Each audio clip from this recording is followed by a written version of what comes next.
ദൈവനാമത്തിന് മഹത്വമുണ്ടാകട്ടെ. നമ്മൾ ഇവിടെ വായിച്ചത് അപ്പോസ്തല പ്രവൃത്തികളുടെ പുസ്തകം 12-ാം അധ്യായം അതിൻ്റെ 11-ാമത്തെ വാക്യമാണ്. പത്രോസിന് സുബോധം വന്നിട്ട് കർത്താവ് തൻ്റെ ദൂതനെ അയച്ചു, ഹെരോദാവിൻ്റെ കയ്യിൽ നിന്നും യഹൂദ ജനത്തിൻ്റെ സകല പ്രതീക്ഷയിൽ നിന്നും എന്നെ വിടുവിച്ചു എന്ന് ഞാൻ ഇപ്പോൾ വാസ്തവമായി അറിയുന്നു എന്ന് അവൻ പറഞ്ഞു. പത്രോസ് അപ്പോസ്തോലൻ്റെ വാക്കുകളാണ് നാം ഇവിടെ വായിക്കുവാൻ ഇടയായിത്തീർന്നത്.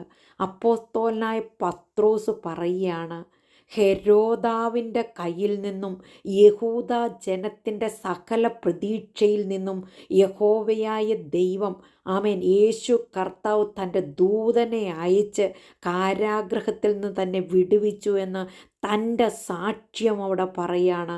പ്രിയ ദൈവത്തിൻ്റെ ജനമേ, 12-ാം അധ്യായത്തിലേക്ക് നാം കടന്നു വരുമ്പോൾ ഹെരോദ രാജാവ് സഭയിലെ ചിലരെ പീഡിപ്പിക്കേണ്ടതിന് കൈ നീട്ടിയെന്ന് അവിടെ 1-ാം വാക്യത്തിൽ തന്നെ പറയുന്നു.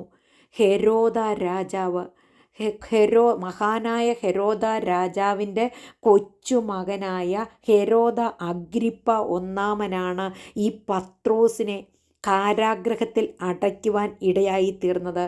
അവിടെ ആ ഹെരോദ രാജാവ് യോഹന്നാൻ്റെ സഹോദരനായ യാക്കോബിനെ വാളുകൊണ്ട് കൊന്നു. ദൈവജനത്തെ പീഡിപ്പിക്കുവാനായിട്ട്, ദൈവസഭയെ പീഡിപ്പിക്കുവാനായിട്ട് ഹെരോദ രാജാവ് കൈ നീട്ടി. ആ യാക്കോബിനെ വാൾ കൊണ്ട് കൊന്നപ്പോൾ, ഒരു കാരണവും കൂടാതെ യാക്കോബിനെ കൊന്നപ്പോൾ അത് യഹൂദന്മാർക്ക് പ്രീതിയുണ്ടായി എന്ന് തോന്നിയിട്ട് അവിടെ പത്രോസിനെയും പിടിച്ചിരിക്കുകയാണ്. പത്രോസിനെ കൊല്ലുവാൻ വേണ്ടിയാണ് പിടിച്ചത്. ആ പെസഹ കഴിഞ്ഞിട്ട് പിറ്റേ ദിവസം തന്നെ ശിക്ഷിക്കേണ്ടതിന് വേണ്ടി, അല്ലെങ്കിൽ ജനത്തിൻ്റെ മുൻപിൽ നിർത്തുവാൻ ഭാവിച്ച് തടവിലാക്കി അവനെ കാപ്പാൻ 4 ചേവകരുള്ള 4 കൂട്ടത്തിനെ ഏൽപ്പിച്ചു എന്നാണ് അവിടെ പറയുന്നത്. എന്തുകൊണ്ടാണെന്നറിയാമോ 4 പേരുള്ള 4 കൂട്ടത്തെ ഏൽപ്പിക്കുവാൻ ഇടയായിത്തീർന്നത്? അപ്പോസ്തല പ്രവൃത്തികളുടെ പുസ്തകത്തിൽ നാം ആദ്യം നോക്കുമ്പോൾ ഈ പത്രോസിനെ യഹോവയായ ദൈവം തൻ്റെ ദൂതനെ അയച്ച് കാരാഗൃഹത്തിൽ നിന്ന് വിടുവിച്ചു.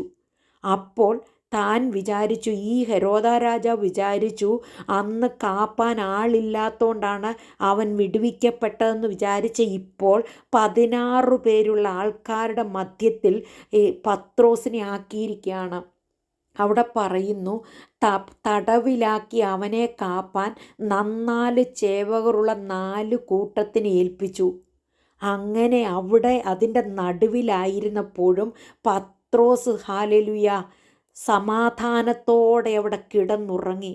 പ്രിയ ദൈവത്തിൻ്റെ ജനമേ, ഹല്ലേലൂയ, അവിടെ പറയാണ്, 6-ാം വാക്യത്തിലേക്ക് പറയുന്നു, ഹെരോദാവ് അവനെ ജനത്തിൻ്റെ മുൻപിൽ നിർത്തുവാൻ ഭാവിച്ചതിൻ്റെ തലേ രാത്രിയിൽ പത്രോസ് 2 ചങ്ങലയാൽ ബന്ധിക്കപ്പെട്ടവനായി 2 പടയാളികളുടെ നടുവിൽ ഉറങ്ങുകയായിരുന്നു. സമാധാനത്തോടെ ഉറങ്ങുന്ന ഒരു പത്രോസിനെയാണ് നമുക്കിവിടെ കാണുവാനായിട്ട് കഴിയുന്നത്. പ്രിയ ദൈവത്തിൻ്റെ ജനമേ, എന്തുകൊണ്ട് ഹല്ലേലൂയ പത്രോസിന് ഉറങ്ങുവാൻ കഴിഞ്ഞു? എന്തുകൊണ്ട് സമാധാനത്തോടെ കാരാഗൃഹത്തിൻ്റെ മധ്യത്തിൽ പത്രോസ് ഉറങ്ങി? കാരണം എന്താണെന്നറിയാമോ? വാഗ്ദത്തമുള്ളവനെ ഒരു ശത്രുവിനും നശിപ്പിക്കുവാൻ കഴിയത്തില്ല. ഒരു ഹെരോദ രാജാവിനും വാഗ്ദത്തമുള്ള പത്രോസിനെ കൊല്ലുവാൻ പറ്റത്തില്ല. കാരണം യേശു കർത്താവ് പത്രോസിനോടൊരു വാഗ്ദത്തം പറഞ്ഞിട്ടുണ്ട്. യോഹന്നാൻ്റെ സുവിശേഷത്തിലേക്ക് നാം കടന്നു വരുമ്പോൾ 21-ാം അധ്യായം അതിൻ്റെ 18-ാം വാക്യത്തിൽ യേശു കർത്താവ്, ഉയർത്തെഴുന്നേറ്റവനായ കർത്താവ്, പത്രോസിനെ യഥാസ്ഥാനപ്പെടുത്തിയിട്ട് പത്രോസിനോട് പറയുന്ന ഒരു കാര്യമുണ്ട്. യേശു കർത്താവ് പത്രോസിനെ യഥാസ്ഥാനപ്പെടുത്തിയിട്ട് 3 പ്രാവശ്യം ഇങ്ങനെ പറയുന്നുണ്ട്, എൻ്റെ ആടുകളെ പാലിക്കുക, എൻ്റെ ആടുകളെ മേയ്ക്കുക. പ്രിയ ദൈവത്തിൻ്റെ ജനമേ, ഇതെല്ലാം പറഞ്ഞിട്ട് യേശു കർത്താവ് പറയുന്നു, ആമേൻ ആമേൻ ഞാൻ നിന്നോട് പറയുന്നു, നീ യൗവനക്കാരനായിരുന്നപ്പോൾ നീ തന്നെ അരകെട്ടി ഇഷ്ടമുള്ളയിടത്ത് നടന്നു. വയസ്സനായ ശേഷമോ നീ കൈ നീട്ടുകയും മറ്റൊരുത്തൻ നിന്റെ അരകെട്ടി നിനക്ക് ഇഷ്ടമില്ലാത്ത ഇടത്തേക്ക് നിന്നെ കൊണ്ടുപോവുകയും ചെയ്യും എന്ന് പറഞ്ഞു. യേശു കർത്താവ് തന്നോട് പറഞ്ഞ പ്രവചനം, തന്നോട് പറഞ്ഞ വാഗ്ദത്തം നിവർത്തിക്കുവാൻ കിടക്കുകയാണ്. അതിനുള്ള സമയമായില്ല. ആ സമയമാകുന്നതിനു മുമ്പേ ഒരു വ്യക്തിക്കും തൻ്റെ മേൽ കൈവയ്ക്കുവാൻ ഇടയായി തീരത്തില്ലെന്ന് പത്രോസിന് നല്ല ബോധ്യമുണ്ടായിരുന്നു. പത്രോസിന് നല്ല വിശ്വാസമുണ്ടായിരുന്നു.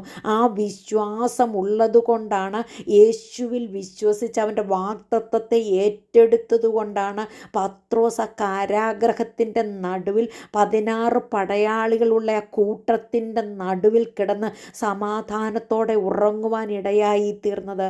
പ്രിയ ദൈവത്തിൻ്റെ ജനമേ, ഹാലില വാഗ്ദത്തം നിൻ്റെ മേലുണ്ടോ? നിന്നെ ഒരു ശത്രുവിനും ഒന്നും ചെയ്യുവാൻ കഴിയത്തില്ല.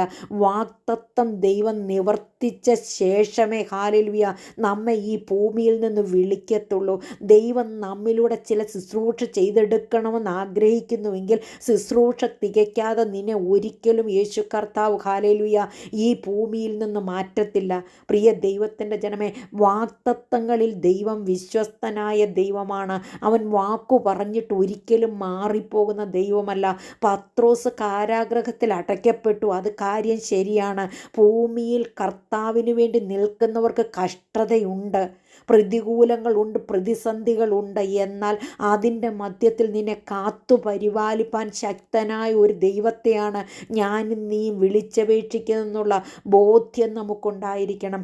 ഇവിടെ പത്രോസിനെ കൊല്ലുവാൻ വേണ്ടി തീരുമാനിച്ചെങ്കിൽ ആമേൻ സകല മനുഷ്യരുടെയും പ്രതീക്ഷകളെ മാറ്റിക്കൊണ്ട്, സകല ഹാലൊരു രാജാക്കന്മാരുടെയും പ്രതീക്ഷകളെ മാറ്റിക്കൊണ്ട് യഹോവയായ ദൈവം ആ കാരാഗ്രഹത്തിൻ്റെ നടുവിൽ തൻ്റെ ദൂതനെ അയക്കുവാൻ ഇടയായി തീർന്നു.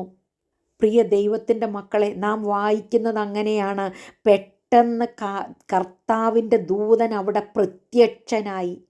ഹാലലുയ, കാരാഗ്രഹത്തിൻ്റെ മധ്യത്തിൽ പ്രത്യക്ഷനാകുന്ന ദൈവത്തിൻ്റെ ദൂതനെ നമുക്കവിടെ കാണുവാനായിട്ട് കഴിയുന്നു. പത്രോസ് ഉറങ്ങുകയാണ്. പത്രോസ് നല്ല സുബോധത്തോടെ ഉറങ്ങുകയാണ്. എന്നാൽ പത്രോസിൻ്റെ മേലെ ഹാലലുയ ദൂതൻ തട്ടി അവനെ എഴുന്നേൽപ്പിച്ചു.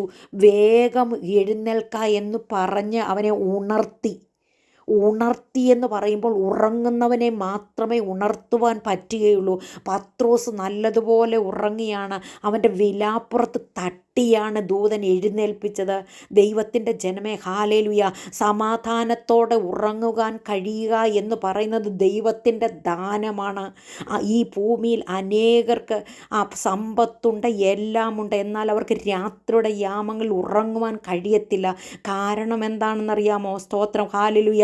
ദൈവം നമുക്ക് നല്ലതായിട്ടുള്ള സുഖമായ നിദ്ര തന്നെങ്കിൽ മാത്രമേ നമുക്ക് ഉറങ്ങാൻ കഴിയത്തുള്ളൂ. ആ ഉറങ്ങുവാൻ കഴിയുക എന്ന് പറയുന്ന ഒരു ഭാഗ്യ പദവിയാണ്. ദൈവം നമ്മെ സമാധാനത്തോടെ ഉറക്കുവാൻ ശക്തനായ ദൈവമാണ്. നാം പ്രാർത്ഥിച്ചുകൊണ്ട്, ദൈവത്തിൽ ആശ്രയിച്ചുകൊണ്ട്, ദൈവസന്നിധി താണിരുന്നുകൊണ്ട് നാം ഉറങ്ങുവാൻ തയ്യാറായി തീർന്ന നമുക്ക് സുഖമായ ഉറക്കം ദൈവം തരുവാൻ ഇടയായി തീരും. പത്രോസിനോടുള്ള ദൈവത്തിൻ്റെ വാഗ്ദത്തം വലിയതായിരുന്നു. പത്രോസിലൂടെ ദൈവത്തിന് അനേക പ്രവൃത്തി ചെയ്തെടുക്കണമായിരുന്നു. അതുകൊണ്ട് ദൈവത്തിൻ്റെ ദൂതനെ ആ കാരാഗ്രഹത്തിൻ്റെ മധ്യത്തിൽ ദൈവം അയച്ചിട്ട് തൻ്റെ ഭക്തനെ വിടുവിച്ചു. അവിടെ പറയുന്നു, ആമേൻ, ഹാലേലൂയ, താൻ ദൂതൻ പറഞ്ഞതനുസരിച്ച് ദൂതൻ്റെ പിന്നാലെ പോകുവാനിടയായി തീർന്നു. താൻ സംഭവിച്ചതൊന്നും മനസ്സിലാക്കാതെ ഒരു ദർശനം കാണുന്നുവെന്ന് നിരൂപിച്ചിട്ട് 1-ാം കാവൽ കടന്നു, 2-ാമത്തേതും കടന്ന് പട്ടണത്തിൽ ചെല്ലുന്ന ഇരുമ്പ് വാതിൽക്കലെത്തി അതവർക്ക് സ്വതവേ തുറന്നു എന്ന് പറയുന്നു. പ്രിയ ദൈവത്തിൻ്റെ ജനമേ, അങ്ങനെ പുറത്തിറങ്ങി ഒരു തെരുവ് കടന്നു കഴിഞ്ഞപ്പോൾ ദൂതൻ ഹാലിൽ അവനെ വിട്ടുപോയി. അപ്പോഴാണ് പത്രോസിന് സുബോധം വരുന്നത്. നാം വായിച്ചത് അങ്ങനെയാണ്. പത്രോസിന് സുബോധം വന്നിട്ട് കർത്താവ് തൻ്റെ ദൂതനെ അയച്ച് ഹെരോദാവിൻ്റെ കയ്യിൽ നിന്നും യഹൂദാജനത്തിൻ്റെ സകല പ്രതീക്ഷയിൽ നിന്നും എന്നെ വിടുവിച്ചു എന്ന് ഞാനിപ്പോൾ വാസ്തവമായി അറിയുന്നുവെന്ന് അവൻ പറയുകയാണ്. പത്രോസിന് സുബോധം വന്നു. പത്രോസ് ദർശനം കാണുകയാണെന്ന് ചിന്തിച്ചുകൊണ്ടാണ് നടന്നത് ദൂതൻ്റെ പിന്നാലെ. എന്നാൽ യഹോവയായ ദൈവത്തിൻ്റെ പ്രവൃത്തി ഹാലലുയ തനിക്ക് മനസ്സിലായി. തനിക്ക് സുബോധം വന്നു. തൻ്റെ ഹാലലുയ ആ ഉറക്കത്തിൻ്റെ ഇതിൽ നിന്നെല്ലാം അവൻ വിടുതൽ കിട്ടിയിട്ട് അവൻ പറയുകയാണ്, ഞാൻ കാരാഗ്രഹത്തിലായിരുന്നു, എന്നാൽ ദൈവം തൻ്റെ ദൂതനെ അയച്ചെന്നെ വിടുവിച്ചു. യഹൂദ ജനത്തിൻ്റെ സകല പ്രതീക്ഷയിൽ നിന്നും എന്നെ വിടുവിച്ചു. എൻ്റെ ദൈവം എന്നെ വിടുവിച്ച് എന്നെ പുറത്തു കൊണ്ടുവന്നുള്ള ആ സാക്ഷ്യം താൻ അവിടെ പറയാണ്. പ്രിയ ദൈവത്തിൻ്റെ ജനമേ, എത്ര അത്ഭുതകരമാണ്, എത്ര അതിശയകരമാണ്. കാരാഗ്രഹത്തിൽ നിന്ന് ഒരു വ്യക്തിയെ പുറത്തു കൊണ്ടുവരണമെങ്കിൽ എത്രമാത്രം ഹാലലുയ മനുഷ്യർക്കൊന്നും പ്രവർത്തിക്കുവാൻ കഴിയാത്ത സാഹചര്യത്തിൻ്റെ മധ്യത്തിലും ദൈവത്തിന് പ്രവർത്തിക്കുവാൻ കഴിയുമെന്ന് ഇവിടെ നാം വാസ്തവമായിട്ട് അറിയുകയാണ്. പത്രോസ് പറയുന്നു, ഹാലലുയ, പത്രോസ് പറയുന്നത് എന്താ? യഹൂദാജനത്തിൻ്റെ സകല പ്രതീക്ഷയിൽ നിന്നും എൻ്റെ ദൈവം വിടുവിച്ചു.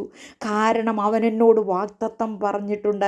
അവൻ എന്നോട് പറഞ്ഞിട്ടുണ്ട് എന്നെ ഹാലിലെ പല കാര്യങ്ങൾക്കും ആമേൻ ദൈവം ഉപയോഗിക്കുമെന്ന് പറഞ്ഞിട്ടുണ്ട്. ആ വാഗ്ദത്തം നിവർത്തിക്കാതെ എന്നെ ഈ ഭൂമിയിൽ നിന്ന് എടുക്കത്തില്ലെന്ന് എനിക്ക് വാസ്തവമായി അറിയാമെന്നുള്ള ആ ദൃഢനിശ്ചയമുള്ളത് കൊണ്ടാണ് ആമേൻ പത്രോസ് അവിടെ കിടന്നുറങ്ങുവാൻ ഇടയായി തീർന്നത്. ഹാലലുയ, പ്രിയ ദൈവത്തിൻ്റെ ജനമേ, നാം കാരാഗ്രഹത്തിൻ്റെ മധ്യത്തിലായിരുന്നാലും ചില ഹാലലുയ പ്രതിസന്ധികളുടെ മധ്യത്തിലായിരുന്നാലും നാം ദൈവമുഖത്തേക്ക് നോക്കി വാഗ്ദത്തങ്ങളെ മുറുകെ പിടിക്കുവാൻ തയ്യാറായി തീർന്നാൽ ദൈവത്തിൻ്റെ പ്രവൃത്തി അവിടെ അയക്കുവാൻ ഇടയായി തീരും.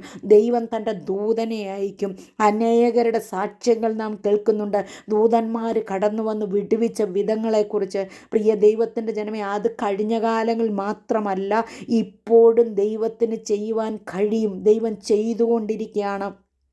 തൻ്റെ മക്കൾക്ക് വേണ്ടി യഹോവയായ ദൈവം പ്രവർത്തിക്കുന്ന ദൈവമാണ്. ഹാലലുയ. നാം സങ്കീർത്തനങ്ങൾ വായിക്കുമ്പോൾ 34-ാം സങ്കീർത്തനം അതിൻ്റെ 7-ാം വാക്യത്തിൽ പറയാണ്, യഹോവയുടെ ദൂതൻ അവൻ്റെ ഭക്തന്മാരുടെ ചുറ്റും പാളയമിറങ്ങി അവരെ വിടുവിക്കുന്നു. യഹോവയുടെ ദൂതൻ പാളയമിറങ്ങി നമുക്ക് ചുറ്റും കാവലായിരുന്ന് അവൻ നമ്മെ വിടുവിക്കുന്ന ദൈവമാണ്. ഹാലലുയ. ഭക്തനായ ദാവീദ് പറയാണ്, ഞാൻ എൻ്റെ യഹോവ എല്ലാ കാലത്തും വാഴ്ത്തും. അവനാണ് എന്നെ വിടുവിക്കുന്നത്. ഞാൻ നിലവിളിച്ചപ്പോൾ അവൻ കേട്ടിട്ട് എൻ്റെ സകല കഷ്ടങ്ങളിൽ നിന്ന് എന്നെ വിടുവിച്ച ദൈവമെന്ന് ആമേൻ സങ്കീർത്തനക്കാരനായ ദാവീദ് പറയാണ്. പ്രിയ ദൈവത്തിൻ്റെ ജനമേ, ഇവിടെ പത്രോസ് പറയാണ്, ആമേൻ ഹാലലൂയ, ഹെരോദാവിൻ്റെ കയ്യിൽ നിന്ന് യഹൂദാജനത്തിൻ്റെ സകല പ്രതീക്ഷയിൽ നിന്നും ദൈവം എന്നെ വിടുവിച്ചു. നാം ദാനിയേലിൻ്റെ പുസ്തകത്തിലേക്ക് നോക്കുമ്പോൾ ദാനിയേലിനെ ദൈവം സിംഹങ്ങളുടെ വായിൽ നിന്ന് വിടുവിച്ചു. നാം വചനത്തിൽ ഉടനീളം നോക്കുമ്പോൾ അനേക ഭക്തന്മാരെ വിടുവിച്ച സാക്ഷ്യങ്ങൾ നമുക്ക് കാണുവാനായിട്ട് കഴിയുന്നു.